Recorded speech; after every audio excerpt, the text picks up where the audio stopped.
Ada beberapa pertanyaan di DM sosmed Bosman yang meminta dijelaskan apakah New Mind anti IKN, pemindahan ibu kota baru. Kita jawab, kita jelaskan dulu apa yang New Mind maksud dengan pembangunan dan kemajuan atau growth bagi New Mind. Dengan menjelaskan hal ini akan menjawab langsung anti pemindahan ibu kota baru atau tidak para New Mind itu. Ingat sahabat, membangun itu belum tentu membuat growth, namun membuat pertumbuhan pasti salah satunya dengan cara membangun. Nah lu, mulai bingung ketika kata-kata dibolak-balik seperti kemahiran filsuf Brother Rocky Gerung yang berucap terkadang membuat logika lawan bicara menjadi mengiyakan karena nggak ngerti atau karena lemot otaknya belum berpikir sudah diterjang logika baru berikutnya olehnya. Begini kita menjelaskan tentang pendapat New Mind di dalam membangun. Sungguh beda sekali antara membangun dengan membuat pertumbuhan.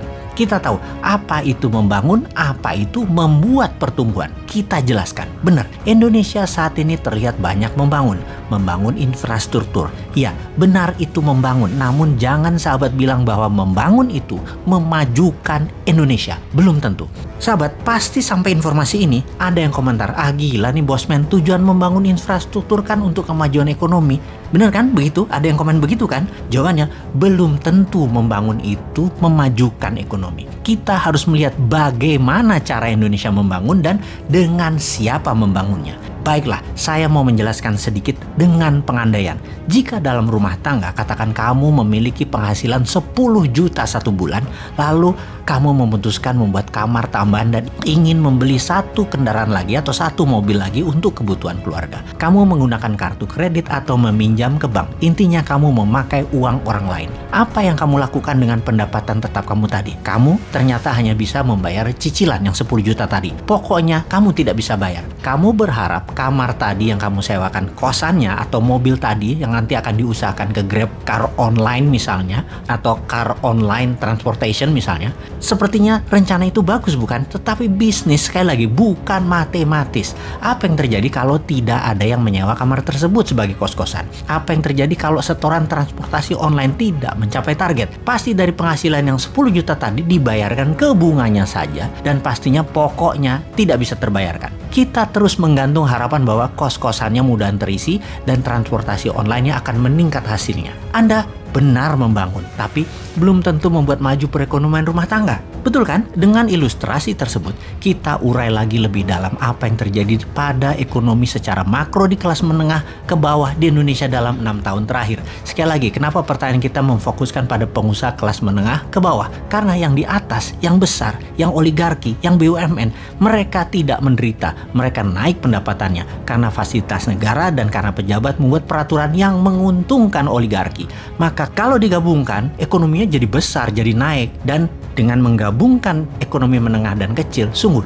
jadi terlihat naik. Sekali lagi, jadi terlihat naik. Tapi kalau kita fokus pada ekonomi mikro, kelas menengah ke bawah, jomplang pada turun secara bernegara. Bayangkan dalam 7 tahun terakhir, angka pertumbuhan kredit turun begitu tajam di Indonesia. Ini membuat sulit bisnis berkembang dengan cepat. Bank biasanya belasan persen per tahun tumbuhnya dalam penyaluran kredit. Alias kalau tahun lalu 1 triliun bank kasih kredit, tahun ini harus naik 1,15 triliun. 1 triliun itu adalah pengandaian ya. Dan sejak tahun 2014, tumbuh kredit di Indonesia di tahun tersebut adalah 11,58%. Lalu tahun depannya, tahun 2015, tumbuhnya 10,44%. Mulai turun tuh. Di tahun 2016 tumbuh 7,87%. Di tahun 2017 tumbuhnya hanya 4,18%. Oke, baiknya saya nggak mau teruskan yang 2018, 2019, 2020, bahkan 2021. Asli, saya nggak mau teruskan. Malu. Sekarang kita gabungkan informasi dari awal hingga informasi terakhir yang barusan. Sungguh, keberhasilan membangun terbukti tidak menunjukkan kemajuan seperti apa yang dilakukan selama ini, yaitu membangun infrastruktur jalanan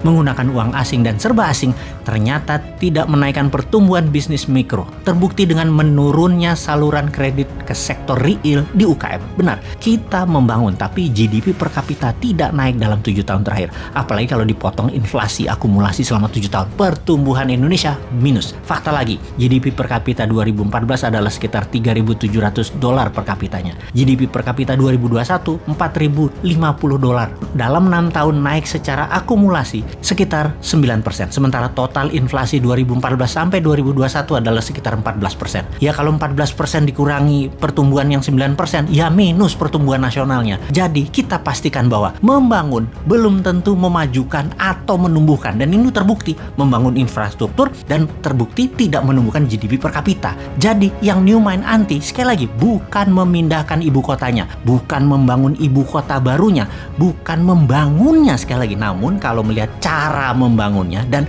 dengan siapa membangunnya, maka dapat dipastikan secara ekonomi makro dan mikro, pertumbuhan yang dirasakan ke masyarakat penduduk Indonesia ke depannya pasti hasilnya akan sama, yaitu tidak menumbuhkan apa-apa. Jadi tantangan New Mind dilontarkan ke tim IKM adalah buktikan uang 1.000 triliun rupiah yang akan digelontorkan dalam 5 tahun ke depan membangun IKN akan menumbuhkan GDP per kapita Indonesia ke $10.000 per tahunnya. Lalu kalau New Mind sekarang ditanya, jawabannya oleh New Mind bagaimana? Fokusnya New Mind adalah pertumbuhan ke $1.000 per kapita pendapatan rakyat Indonesia, dengan salah satunya adalah membangun ibu kota baru yang seperti titik. Rahasia dong, nanti 2024 kita buka.